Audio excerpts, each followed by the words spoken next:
হাগ্ৰামা মহিলাৰী ডাঙৰীয়াক আহ্বান জনাইছোঁ যে এই বিশ্বাসঘাতক বিজেপিৰ মিত্ৰজোঁটৰ চৰকাৰত আপুনি থাকিব নালাগে।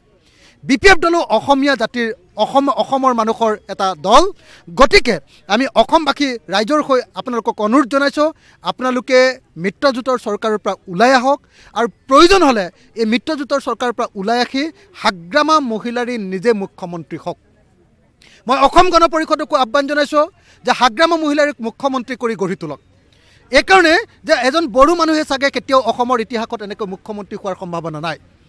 যিহেতু বড়োসকলে পৃথক ৰাজ্য দাবী কৰি আছে, এই মুহূৰ্তত আমি এটা সুবৰ্ণ সুযোগ, ঐতিহাসিক সুযোগ লাভ কৰিছোঁ যে আমি মিত্ৰজোঁটক ভংগ কৰি যদি আজি BPF ওলাই আহে আৰু BPFৰ মুৰব্বী হাগ্ৰামা মহিলাক আজি যদি আমি আচলতে মুখ্যমন্ত্ৰী পাতিব পাৰোঁ, বড়ো জাতি আৰু অসমীয়া জাতিৰ বিভিন্ন জাতি জনগোষ্ঠীৰ মাজত আমাৰ ঐক্য সংহতি বৃদ্ধি পাব আৰু নিশ্চিতভাৱে এইটো অসমীয়া জাতিৰ কাৰণে এটা ডাঙৰ ঘটনা ঘটিব।